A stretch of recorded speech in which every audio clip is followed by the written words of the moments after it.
Sergio. ¿Cómo estás, comandante? Gracias por venir. Era hoy Santa Elena, y como estamos justo en el periodo de Constantinopla, y es la madre de Constantino, que damos la otra charla, entonces 3 palabras nada más que de Santa Elena, porque justo cae para protegernos en esta charla Santa Elena, ¿no? En realidad, Santa Elena participó de una familia muy humilde, se casa con Constancio Cloro, que es el padre de Constantino, es repudiada más tarde cuando tiene a Constantino la repudia, Constancio Cloro, porque tiene que casarse con la hija de Maximiliano, que era el Augusto, ¿no? Los problemas políticos importantes. Bueno, cuando Constantino se hace emperador, convoca a su madre a la corte, la trae a la corte.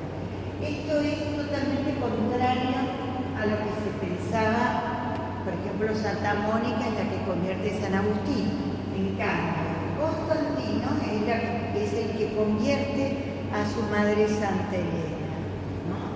La que convierte a su madre Santa Elena, van a haber monedas especiales para esto, y Eusebio, como historiador, dice que Santa Elena viaja a Palestina, y ahí es donde ella va a ser muy austera en su vida, pero muy generosa con todo lo que Constantino le da.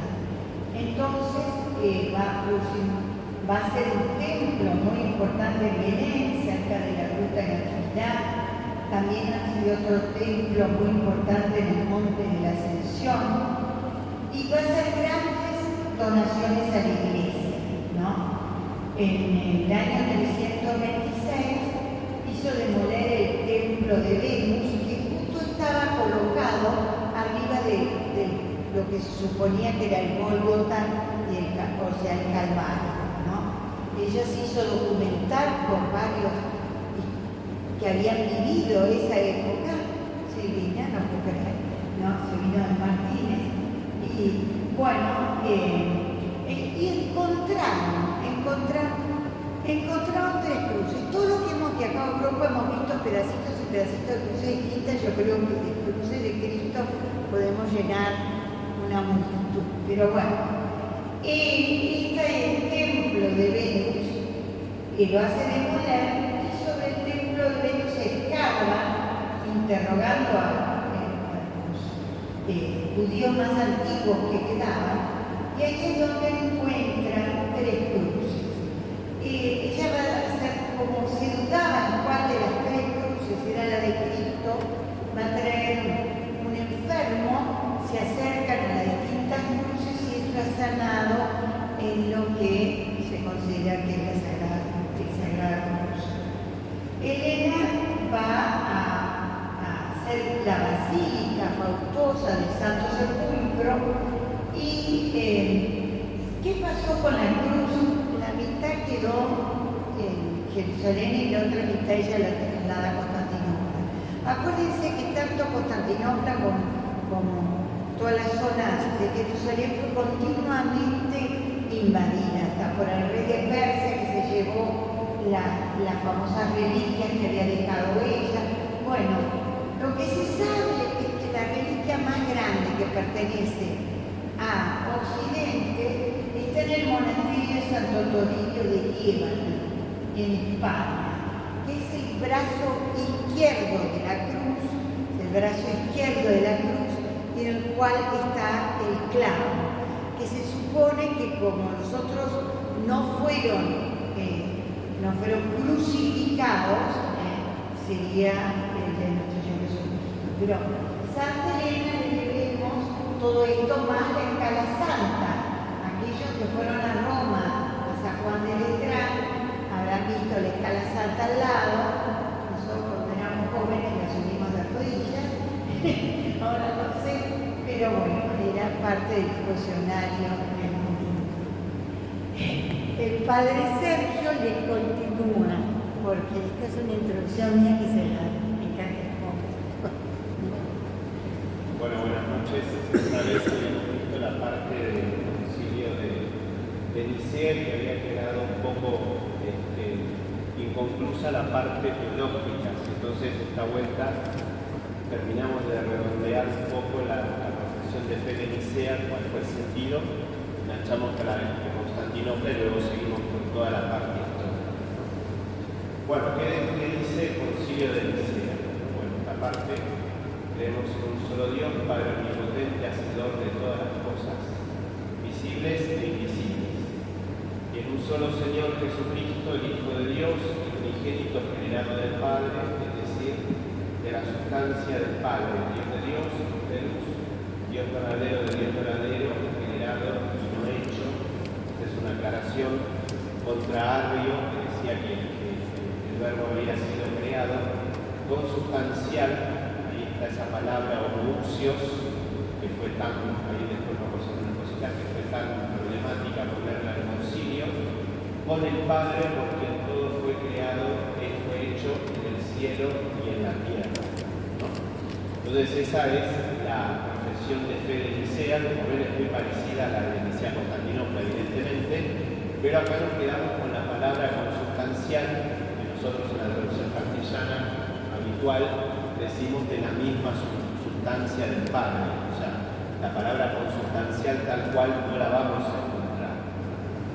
Vamos a pasar a la siguiente, entonces ahí vemos el término homoousios, homo igual, usía, esencia y sustancia.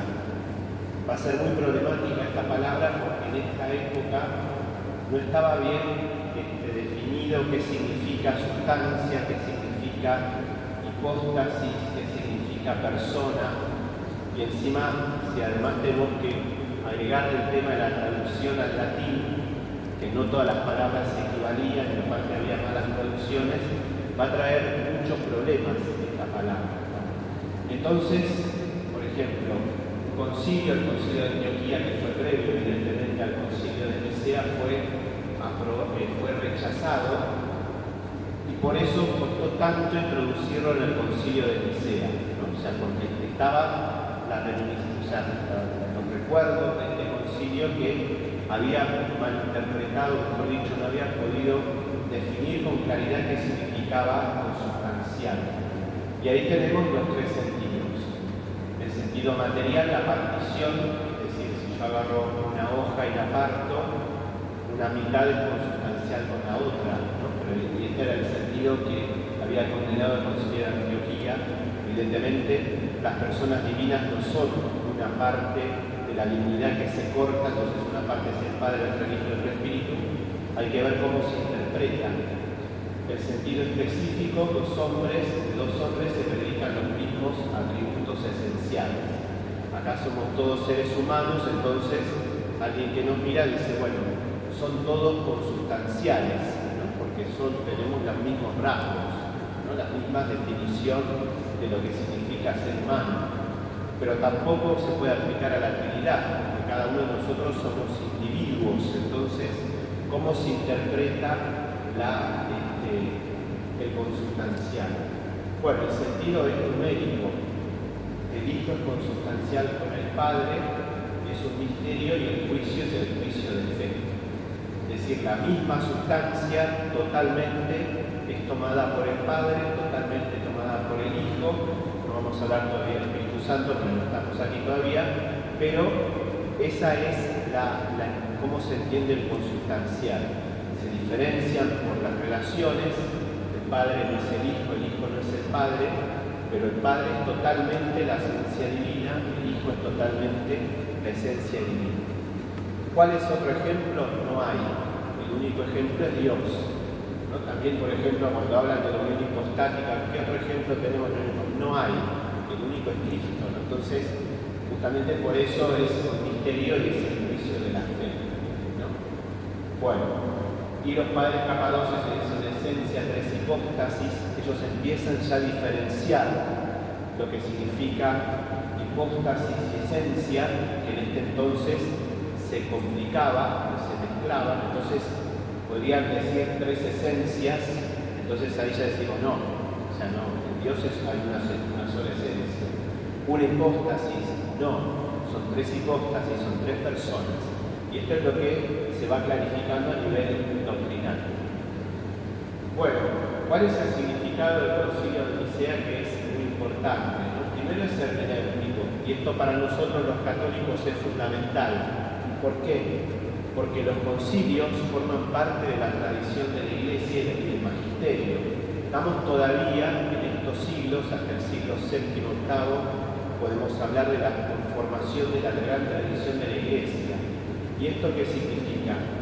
Que el Concilio de Nicea nos da una clave de interpretación de la Sagrada Escritura. La Biblia no es un libro de teología, la Biblia es revelación en cuanto Dios habla a través de esos libros. Pero esa revelación, y esto lo saben por el Concilio Vaticano II, no puede, o sea, materialmente está toda contenida en la Sagrada Escritura, pero formalmente está también la tradición como fuente de revelación. ¿Qué significa eso? Que la Iglesia es la que da la clave hermenéutica, la clave de interpretación de los datos bíblicos. No nos podemos quedar solo con los datos bíblicos, porque si no eso nos puede llevar a cualquier lado. Si recuerdan el encuentro anterior, vimos cómo Arrio interpreta de manera sesgada algunos pasajes de la Biblia. Y después luego, otros momentos de la historia de la Iglesia donde se dan distintos desprendimientos del cristianismo justamente por una interpretación sesgada de la palabra de Dios. Teológico, bueno, evidentemente la comprensión cristiana de Dios no puede prescindir de Cristo como Hijo porque es Dios y lo revela plenamente, ¿no? Nosotros conocemos plenamente a Dios únicamente a través de Cristo, ¿no? Y Dios se muestra tal cual es. En su eternidad Dios es uno y trino, ¿no? Y la eterna comunicación intradivina es la que se revela en la historia, ¿no? De manera plena en Jesucristo, preparada en el Antiguo Testamento. Soteriológico, obviamente que esto nos está hablando de la salvación. Que Dios, el Hijo, sea consubstancial con el Padre y que a su vez también, no lo voy a adelantar, pero es consubstancial con nosotros en el Concilio de Calcedonia, significa que Él es el único que nos puede redimir. Si el Hijo no es Dios, no hay redención. Y por el otro lado, si el Hijo no es hombre, tampoco hay redención. Entonces, las definiciones dogmáticas no son simplemente ideas, sino que implican nuestra fe, implican también nuestro vínculo con Dios, implica también nuestra vida, ¿sí? Y lo último, eclesiológico, evidentemente que la verdad sobre Cristo se encuentra en la comunidad de Cristo, ¿no? La Iglesia que es de la cual Él es el fundador, ¿no? Y justamente la que tiene la autoridad para interpretar la palabra de Dios, y justamente esto está vinculado con el punto 1, ¿no?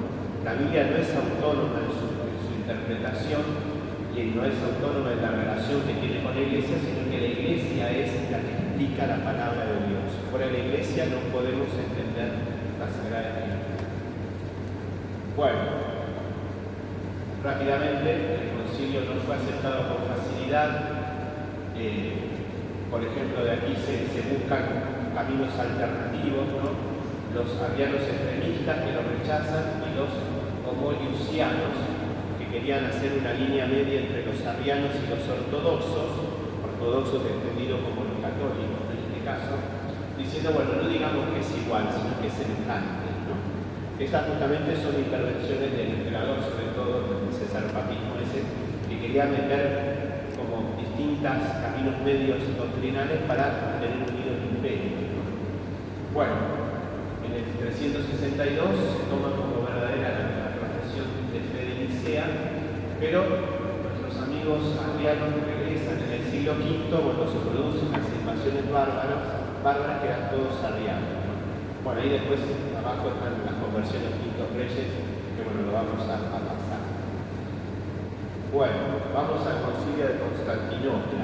Tenemos ahora definido que el Hijo de Dios es Dios, ¿sí? Aquí lo que se define en el Concilio de Constantinopla primero es la divinidad del Espíritu Santo. Había unos muchachos que se llamaban los pneumatómatos, que la palabra significa que son los que matan el Espíritu, los que cuestionan el Espíritu, no creen en el Espíritu, que decían que el Espíritu Santo era criatura, ¿sí?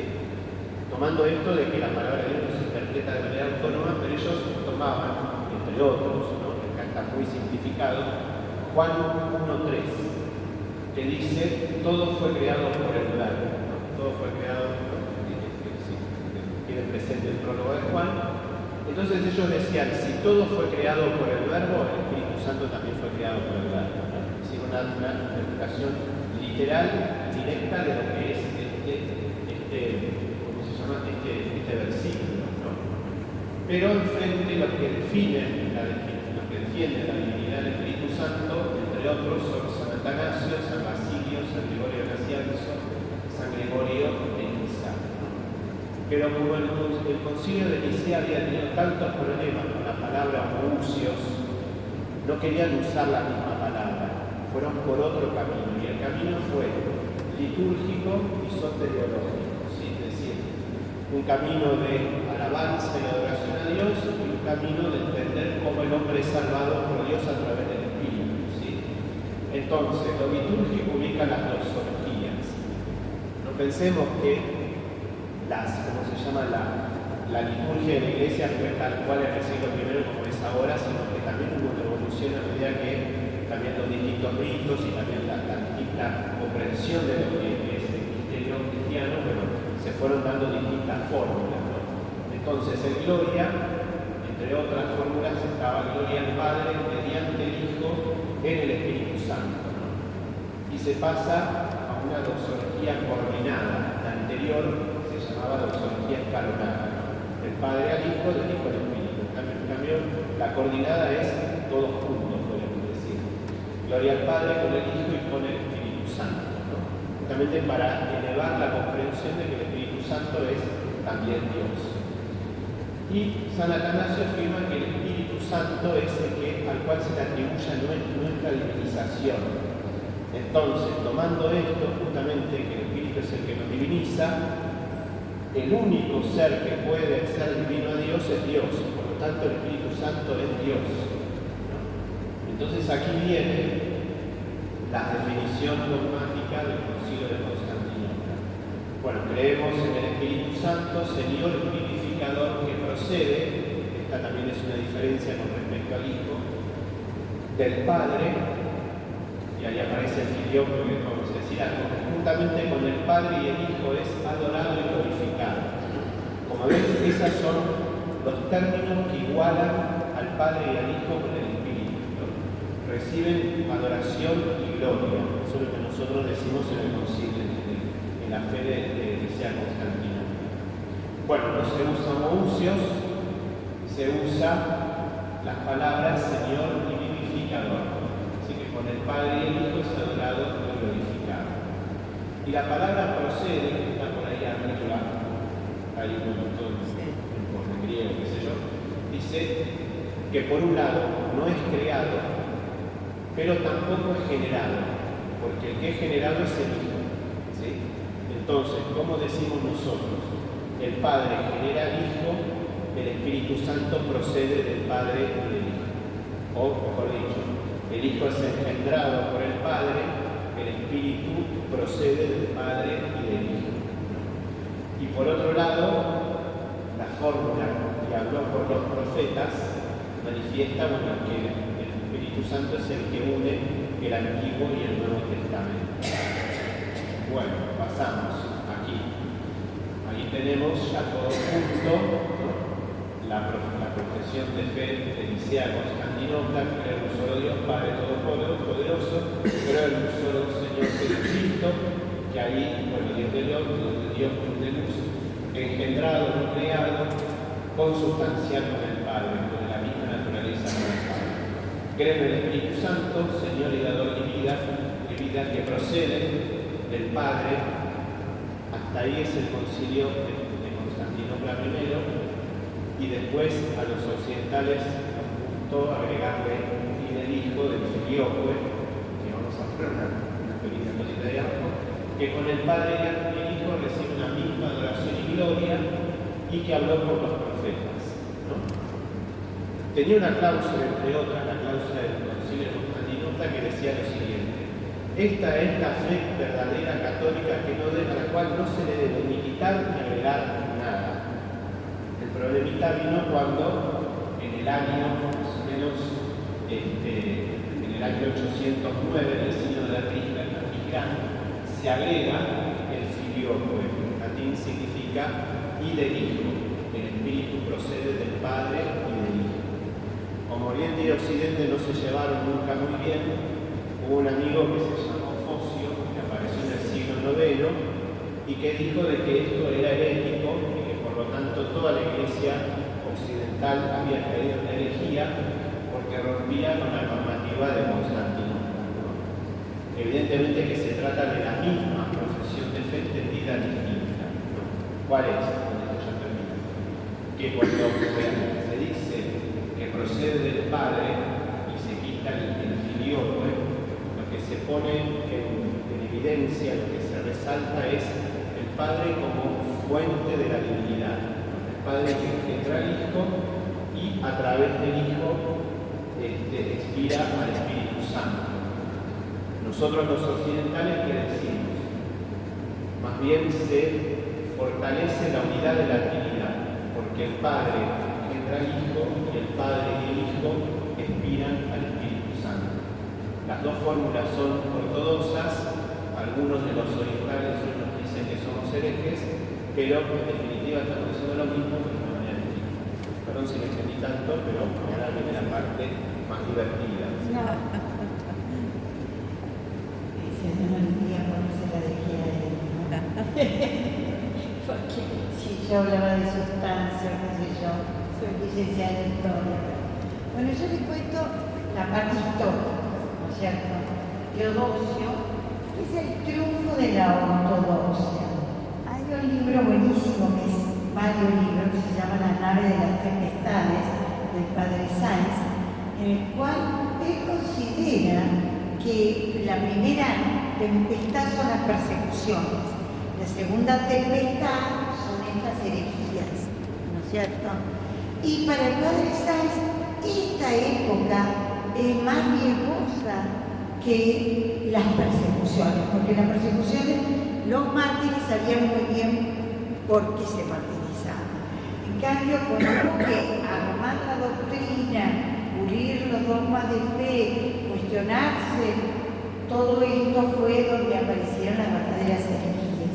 Acuérdense que herejía venía de quitar algo, de sacar algo. Cuando uno saca algo, quita algo, o intenta a través de la razón descubrir un dogma de fe, ¿no? Ahí es cuando tiene fuerza porque es parte de la verdad, no se queda como una parte de la doctrina y comete un error en el resto. Así lo vimos con el arrianismo. Bueno, y el arrianismo fue poderosísimo porque hubo emperadores arrianos, toda la nobleza arriana, el ejército arriano, o sea, más de 70 años de arrianismo que asoló el Imperio Romano y que le va a poner fin Teodosio. Teodosio le pone fin, Teodosio llega a través del nombramiento de sus generales, como gran general es coronado Teodosio como emperador, y él lo primero que hace es el edicto, junto con Graciano y Valentiniano, el edicto de Tesalónica, que Constantino había hecho el edicto de Milán en el año 313 y había puesto una tolerancia religiosa. Ya el edicto de Tesalónica, se lo voy a leer porque realmente es para lo que yo veo es una afirmación de la fe, ¿no? Queremos que todos los pueblos que son gobernados por la administración de nuestra clemencia profesen la religión que el divino apóstol Pedro dio a los romanos, que hasta hoy se ha predicado como la predicó él mismo, que es evidente que profesan el pontífice Damaso, acá hago un paréntesis, Teodosio es español, arriba lo Ledesma, y Damaso también, por eso siempre se llevaron muy bien, ¿no? Uno con el otro. Y el obispo de Alejandría, Pedro, hombre de santidad apostólica. Esto es, según la doctrina apostólica y la doctrina evangélica, creemos en la divinidad única del Padre, del Hijo y del Espíritu Santo, bajo el concepto de la igualdad, de la igual majestad y de la piadosa Trinidad.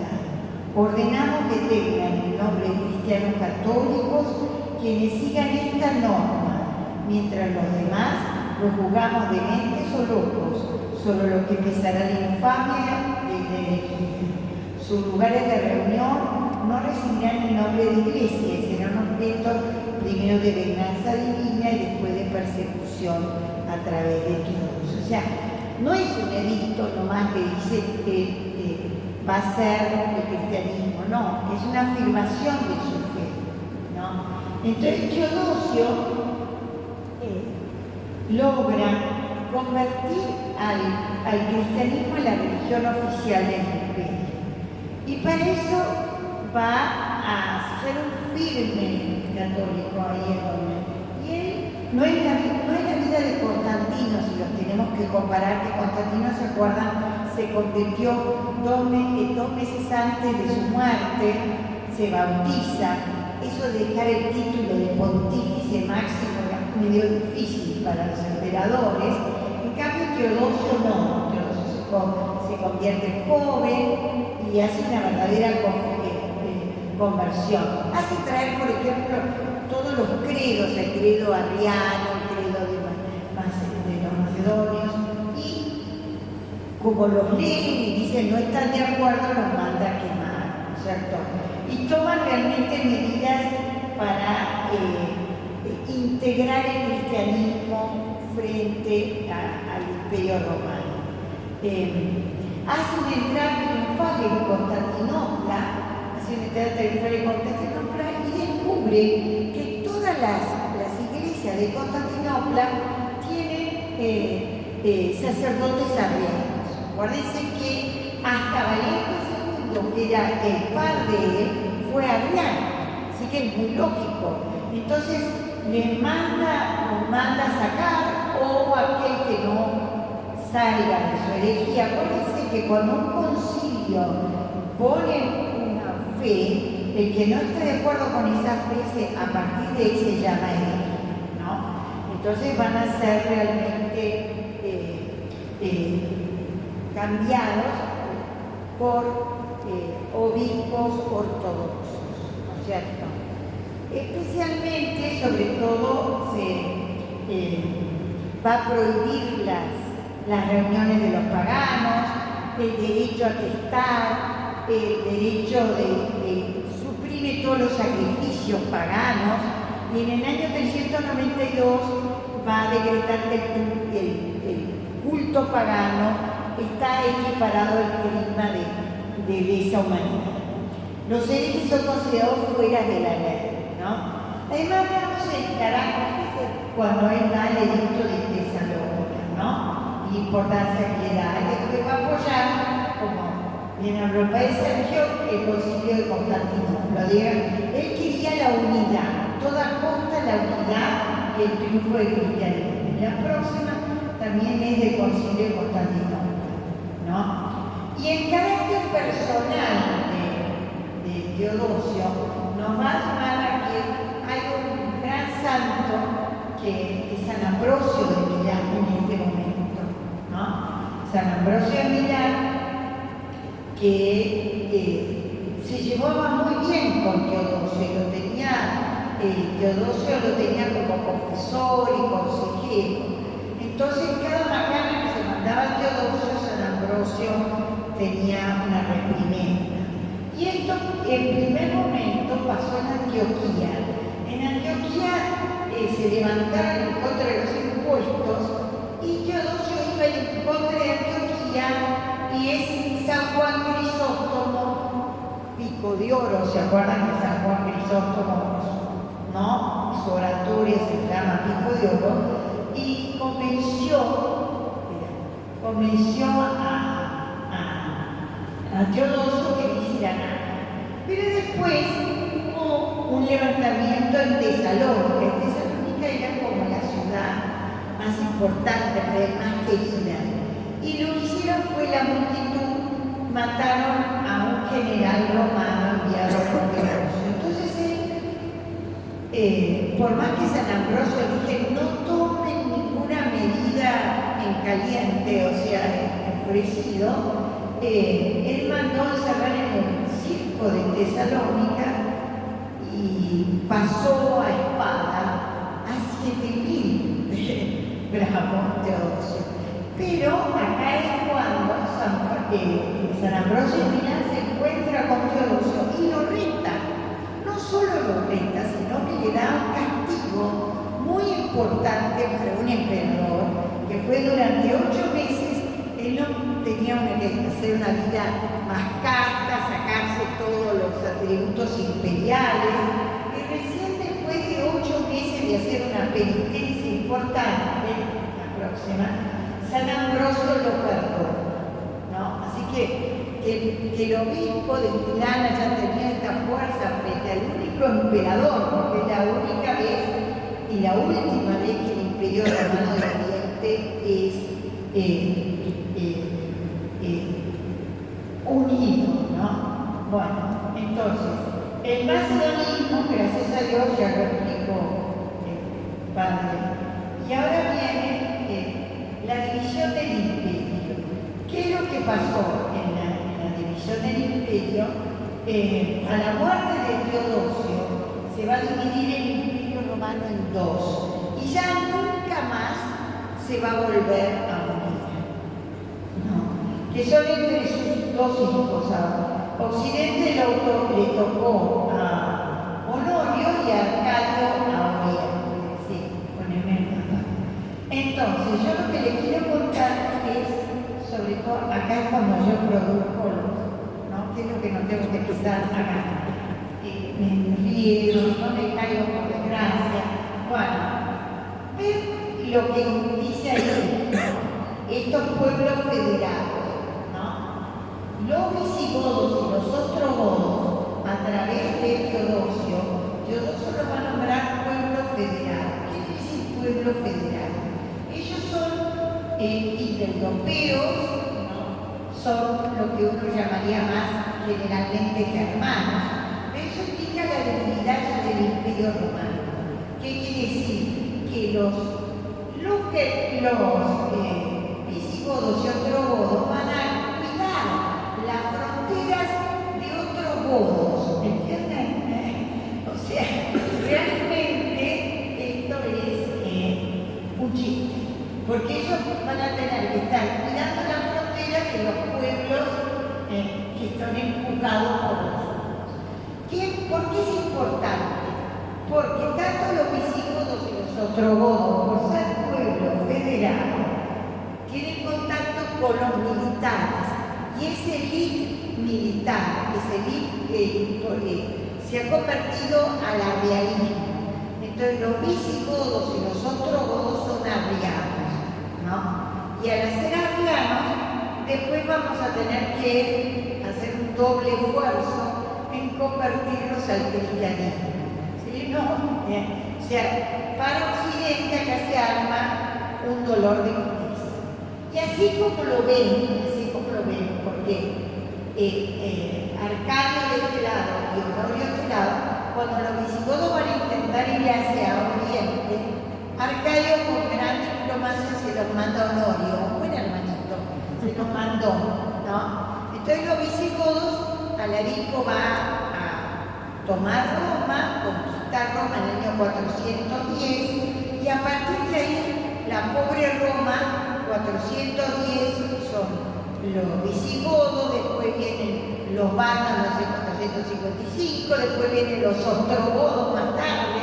O sea, Occidente desaparece. Así como ustedes lo ven naranja, yo quisiera que hagamos así y lo veamos negro. Porque el estado cultural, el estado religioso, el estado totalmente cambia, ¿no? Y el que queda ahí, el único que queda sostenido, es un papa que vamos a ver, que es San León Magno. San León es el que enfrenta a Atila, ese famoso cuadro que ustedes vieron que va a enfrentarse a Atila, porque Atila es el rey de los hunos, que es lo verde que tienen ahí, que está haciendo el empuje, empujamos, ¿no? Que viene empujando y llega a las puertas de Roma. Y San León sale con todo lo poco que le habían quedado y detiene a Atila, ¿no? Pero ese no es el único problema. En Oriente hay dos escuelas que la vimos el otro día. La escuela de Antioquía, que está acá, y la escuela de Alejandría. Son escuelas teologales, escuelas, ¿no? Y que van a competir entre sí. Y son escuelas que tienen distintos tamiz, ¿no? Por ejemplo, la escuela más antigua de todas, la primera escuela es la escuela de Antioquía. La escuela de Antioquía se va a dejar llevar, vimos el otro día, por una filosofía más aristotélica, más práctica. Entonces, este sistema vamos a ver que ¿cuál es la pregunta ahora? Una vez que el Padre explicó la Santísima Trinidad, ahora vamos a hablar de la doble naturaleza de Cristo. Entonces acá se va a poner en duda todo esto, ¿no? Y después tenemos la escuela de Alejandría. La escuela de Alejandría, ¿no? La escuela de Alejandría, ¿no? Es más platónica, son más místicos, espirituales, es una tendencia más ascética. Acuérdense que todo lo que rodea Alejandría son desiertos, y al tener muchos desiertos ahí aparece toda la vida de los monasterios, los monjes, la iglesia de clausura, ¿no? Entonces es otro tipo. Ahí lo tenemos a San Cirilo, que lo nombramos recién, ¿no? En Alejandría, ¿no? Entonces, en este momento vamos a tener otra desviación, otra herejía. Acuérdense que las herejías vienen dentro de una doctrina, no de afuera, sino de adentro. Y acá lo tenemos a Nestorio. Y no es una pavada, porque Nestorio es patriarca de Constantinopla, asciende en el año 428 a ser patriarca de Constantinopla. Nestorio era muy buen orador, ¿no? Entonces, y acá va a hablar sobre todo sobre esta separación de doble naturaleza de Jesucristo. Él dice que Jesucristo tiene una naturaleza humana y una naturaleza divina. Bueno, el Padre Sergio después lo va a explicar mucho mejor que yo, pero lo que yo quiero explicar es que estas dos naturalezas son tan completas y tan independientes que lo lleva a Nestorio a afirmar que más que dos naturalezas son dos personas, ¿no? Me estoy convirtiendo en hereje. No, son dos personas, ¿no? Son dos personas unidas en Cristo. Pero el problema acá es que Nestorio va a cuestionar a la Virgen María. Y esto ya no nos gusta nada, ¿no?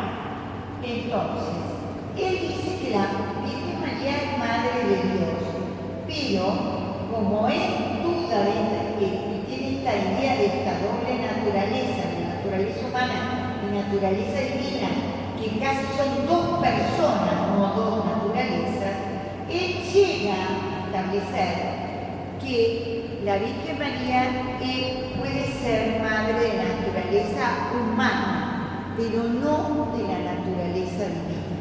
¿Entienden? Pone en duda, y en ese momento todo el mundo, la Virgen María, se llamaba Teotocos, ¿no? La palabra Teotocos viene Teo de Dios y Tocos de pacto. Entonces, la Madre de Dios, ¿no? Es el que dio la luz a Jesucristo, ¿no? Y todo el mundo hablaba de la maternidad divina. Esto es lo que empieza a poner en duda Nestorio. ¿Entienden? Y en realidad, para hacerlo así más crudo, él dice que la Virgen María no es Teotocos, sino Cristocos. O sea, madre solo de Cristo. ¡Ay! Alguien que me entiende. Muy bien. Madre de Cristo y nada más, para decirlo así crudamente, ¿no? Por supuesto, esto va a producir todo un gran escándalo, sobre todo en Éfeso, que es como la ciudad de la Virgen, ¿no? Entonces se hace el concilio de Éfeso. Y acá Nestor había sido sancionado, pero como Nestorio era muy amigo del emperador romano de Oriente en ese momento, que es Teodosio II, lo convenció de llamar a un concilio. Él creyó que estaba la parte política de su lado, ¿no? Entonces Teodosio II llama al concilio de Éfeso, que van 200 integrantes, ¿no? Y Celestino I, el Papa, lo aprueba, y el gran orador del momento, Cirilo de Alejandría, ¿no? Y que va a traer 50 prelados, ¿no? Y bueno, van a discutir arduamente, que ahora lo va a explicar el padre sobre todo, pero lo más importante de todos es que el concilio de Éfeso va a decretar es el triunfo de la adoración de María como Madre de Dios, ¿no? Como realmente Madre del Verbo. Entonces todo Éfeso sale a las calles. Yo ya me imagino en Éfeso que he soñado, sale a las calles con antorchas gritando Teótecos, realmente la Madre de Dios, y se reúnen en la iglesia la iglesia de Santa María, aclamando todo esto, ¿no? Por supuesto que para la escuela de Antioquía esto significó un fracaso, ¿entienden? Un fracaso, un verdadero golpe muy sensible para esto. Y hay nestorianistas que no aceptaron el concilio de Éfeso, entonces se fueron a la zona de Persia, ¿no? Y en Persia ellos se van a refugiar en Persia, y eran 150.000, no era una pavada, ¿no? Y en Persia después van a estar bajo toda la zona de Turquía y Persia, el patriarca de Kurdistán, ¿no? Y hubo un grupo de nestorianistas que se convirtieron, que aceptaron, que son los caldeos, lo que uno llama caldeos, ¿sí? Bueno, ¿qué es lo que va a pasar acá? Después del concilio de Éfeso, rápidamente, sí, ya me lo pusiste. Ustedes ya están. Bueno, muy bien. Acá la escuela de Alejandría, realmente es una escuela muy antigua, porque es la escuela de Egipto, en la cual ellos veneran a San Marcos el Evangelista. San Marcos el Evangelista es una región que entró al catolicismo en el año 43, o sea, es muy antigua dentro de la iglesia, ¿no? Y de San Marcos, que fue martirizado, y ellos van a tener una lengua distinta, porque la lengua copta es una lengua que se hablaba mucho en el Alto Egipto, es una lengua más vulgar, ¿no? La lengua copta. Entonces, es importante porque acá aparece, justamente vieron como nosotros somos pendulares de un lado, rápidamente nos vamos hacia el otro, ¿no?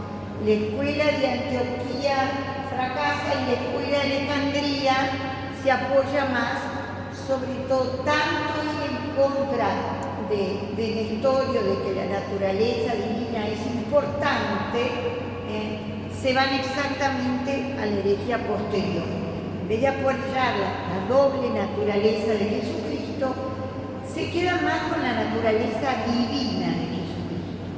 Ellos dicen, en el momento que Jesucristo es engendrado, concebido por la Virgen, la naturaleza divina absorbe la naturaleza humana, la absorbe. Es tan fuerte que la absorbe y convierte en una sola naturaleza. Ahora lo voy a explicar perfectamente. ¿No? Pero yo como hago así tipo más rápido. Los nestorianistas tuvieron un gran defensor en ese momento que se llama Eutiques. Eutiques, ven que no son cualquier persona, son patriarcas de Antioquía, patriarcas de Constantinopla, los que producen esta herejía. Eutiques era el abad del monasterio más importante, de 300 monjes. Además, él tenía un arrastre por ser muy místico en todos los monasterios. Entonces, una herejía también es importante según la cantidad de gente que uno vaya arrastrando en todo esto, ¿no? Entonces, Eutiques es el que va a hablar sobre todo en la naturaleza divina. Él se va a quedar con la naturaleza divina, absorbida la naturaleza humana por la naturaleza divina. Y esto viene en el Concilio de Calcedonia, ¿no? En el Concilio de Calcedonia es en el año 455, y yo lo que quería contarles, además de esto que lo va a decir el padre, es que los que no aceptan el Concilio de Calcedonia, o sea, de un lado teníamos el anterior, el de Éfeso, los nestorianistas, de este lado tenemos a los coptos, ¿no? Coptos. Y estos coptos van a tener mucha fuerza, ¿no? Sobre todo porque van a tener su propio patriarca en el año 457 y más tarde, por una gran labor de poco a poco de los franciscanos y más tarde de los jesuitas, hay coptos, a ver si me entienden ustedes, hay coptos monofisistas, hay coptos que se hicieron de la iglesia ortodoxa, con toda la liturgia ortodoxa, y hay también coptos católicos. Gracias a los franciscanos y la labor de los jesuitas lograron en el siglo XVIII, no crean que empieza ahí nomás, ¿no? Pero hoy en día dependen del dicasterio de las iglesias orientales, ¿no? Y León XIII, en 1899, por primera vez nombra un patriarca copto católico. También están los que sí aceptaron el Concilio de Calcedonia, que son los melquitas. Los melquitas.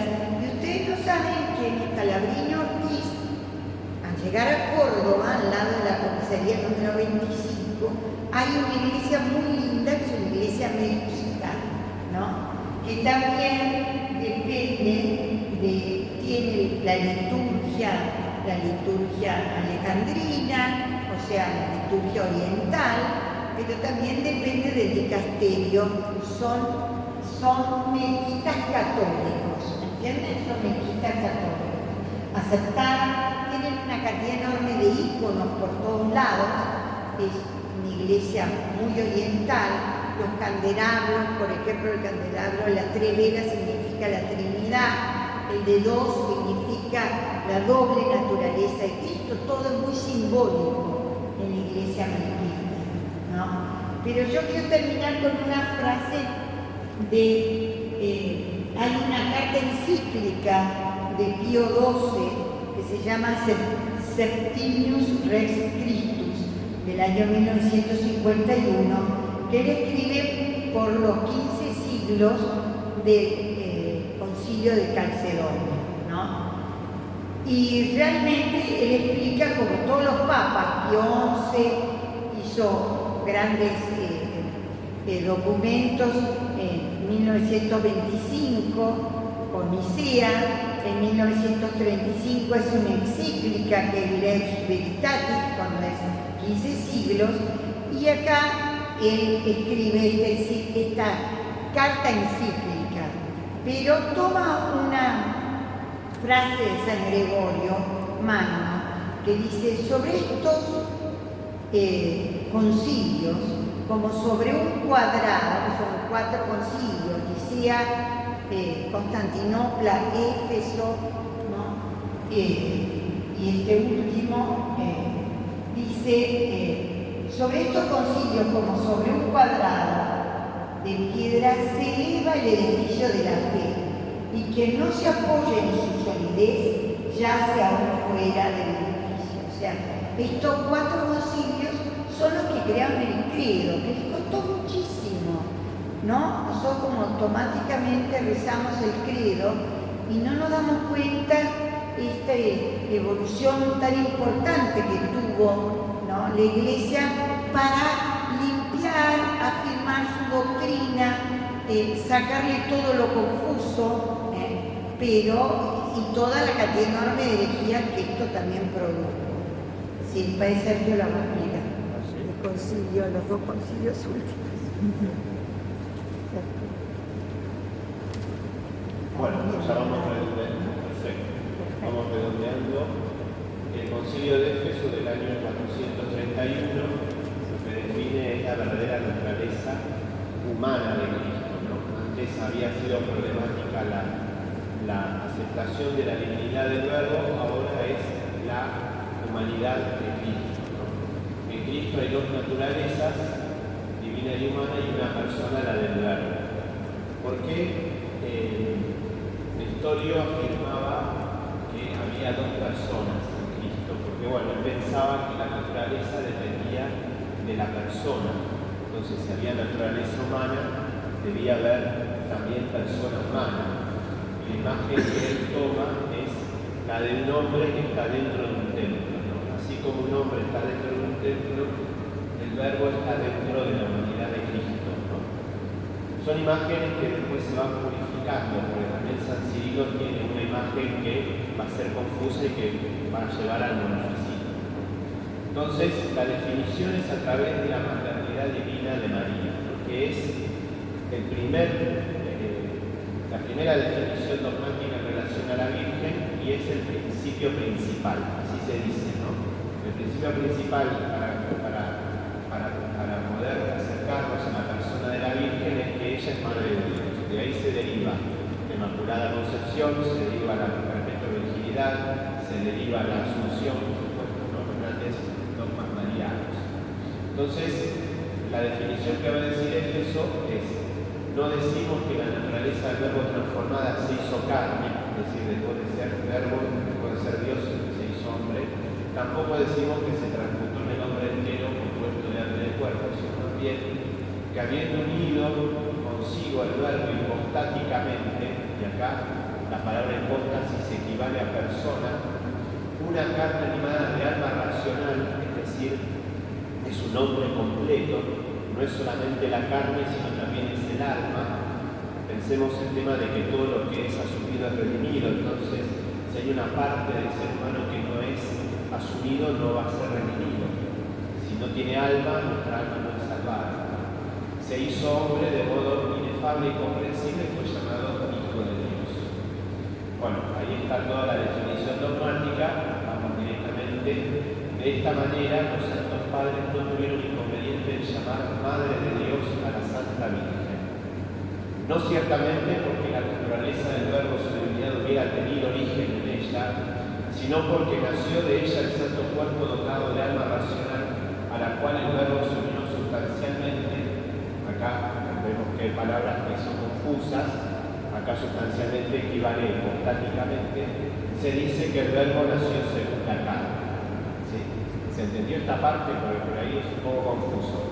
María es Madre de Dios, no porque haya generado como el Padre la naturaleza divina, sino porque la persona divina del Verbo asume una carne humana plena en el seno de la Virgen. Y ahora pasamos al Concilio de Calcedonia, porque bueno, este es el que pone el equilibrio entre las dos, ¿no? Por un lado, el nestorianismo, que en Cristo hay 2 personas, tomando los monofisistas una frase de San Cirilo que decía que la naturaleza divina está unida a la humana como una gota que se diluye en el mar, que a veces lo cantamos en una canción, es todo muy lindo, pero puede caer en una herejía del monofisismo, ¿no? Es decir, ellos consideraban que la naturaleza humana se había diluido en la naturaleza divina. Después acá hay como una especie de tira y afloje, ¿no? Porque cuando se define el concilio de Éfeso y después el de Calcedonia, los monofisistas no se quedan contentos. Con el apoyo del poder político van a pedir van a tratar de acercar el bochín para otras cosas. Está bien, aceptamos que solamente hay dos naturalezas, pero hay una sola voluntad, ¿no? Son los monotenetas, es decir, el telos, la voluntad. En Cristo hay una sola voluntad. No, es una herejía, hay dos voluntades. Recordemos el pasaje del Huerto de los Olivos, en el cual Cristo dice: bueno, si puedes alejar de mí este cáliz, pero que se haga tu voluntad y no la mía, ¿no? La interpretación católica de ese versículo, entre otros por supuesto, identifica allí con mucha claridad la la voluntad humana de Dios, de Jesús, ¿sí? Es decir, hay una voluntad, las dos voluntades se siguen. Entonces dice, bueno, está bien, Cristo tiene dos naturalezas, tiene dos voluntades, pero tiene una acción, es el monoenergismo. No, en Cristo hay dos naturalezas, dos voluntades y dos acciones coordinadas, ¿no? El profesor de Cristología decía que cuando Cristo estaba comiendo un chivito en Palestina, lo hacía tanto como Dios como hombre, ¿no? Que simplemente había cosas que hacía como Dios y otras como hombre, más allá que evidentemente su poder de hacer milagros, que el origen era lo divino, pero lo hacía también con voluntad y acción humana, ¿sí? Bueno, muy bien. Y con esto ya termino, porque si no, acá es donde aparece la definición de Calcedonia, que tiene sus límites, pero no lo voy a decir, pero aquí está, ¿no? Dice, bueno, engendrado del Padre ante los siglos de unidad en los últimos días por nosotros y por nuestra salvación, engendrado de María Virgen. Ahí retoma el concilio de Dios. La Madre de Dios en una humanidad, que se ha de reconocer por un solo y mismo Cristo Señor, Hijo unigénito en dos naturalezas. Y acá viene lo importante: sin confusión, sin cambio, sin división, sin separación. Acá se están compaginando todas las herejías, ¿sí? Por ejemplo, sin confusión contra los monofisitas, ¿sí? Sin división, sin separación contra los nestorianos, ¿sí? Y de esta manera se disparan o sea, ese es el límite que tiene la definición dogmática de Calcedonia, porque evidentemente, más allá de que hay una completa naturaleza humana y completa naturaleza divina en Cristo, no podemos decir que la naturaleza creada son iguales. Evidentemente hay una preeminencia de la naturaleza divina, pero esa humanidad es completa, ¿sí? La diferencia de naturaleza de ningún modo queda suprimida por su unión, sino que quedan a salvo las propiedades de cada una de sus naturalezas y confluyen en una sola persona y en una sola hipóstasis, no partidos divididos en dos personas, sino uno solo y el mismo unigénito, Dios, Verbo, Señor Jesucristo, como de antiguo acerca de él nos enseñan los profetas, y el mismo Jesucristo, que nos lo ha transmitido el símbolo de los padres. Bueno. Sí, yo para despedirlo quería, hemos demostrado lo conflictivo que ha sido esto. Yo creo que por nuestra edad ya lo sabemos de memoria, pero ¿qué tal si lo rezamos? ¿No les parece mejor? Parece muy bien. Entonces, Padre Santo, ¿usted qué se sacerdote? Sí, porque... No sé si lo tienen. Bueno, lo sabemos. Lo sabemos de memoria. Lo voy diciendo. Me creo en un solo Dios, Padre Todopoderoso, Creador del cielo y de la tierra, de todo lo visible y lo invisible. Creo en un solo Señor Jesucristo, Hijo único de Dios, nacido del Padre, antes de todos los siglos, Dios de Dios, luz de luz, Dios verdadero de Dios verdadero, engendrado, no creado, de la misma naturaleza del Padre, por quien todo fue hecho, que por nosotros los hombres y por nuestra salvación bajó del cielo, y por obra del Espíritu Santo se encarnó de María la Virgen y se hizo hombre, y por nuestra causa fue crucificado en tiempos de Poncio Pilato. Padeció y fue sepultado y resucitó al tercer día, según las Escrituras, y subió al cielo, y está sentado a la derecha del Padre, y de nuevo vendrá con gloria para juzgar a vivos y muertos, su reino no tendrá fin. Creo en el Espíritu Santo, Señor y Creador de vida, que procede del Padre y del Hijo, que con el Padre y el Hijo reciben una misma adoración y gloria, y que habló por los profetas. Creo en la Iglesia, que es una, santa, católica y apostólica. Confieso que hay un solo bautismo para el perdón de los pecados. Espero la resurrección de los muertos y la vida del mundo futuro. Amén. Bueno, muchas gracias. Muchas gracias a la licenciada Dolores Ledesma. Si Dios quiere, vamos a tener un encuentro más, no sé, que va a ser el Cisma de Oriente. Si usted tenía ganas de hablar de eso. Bueno, no sé.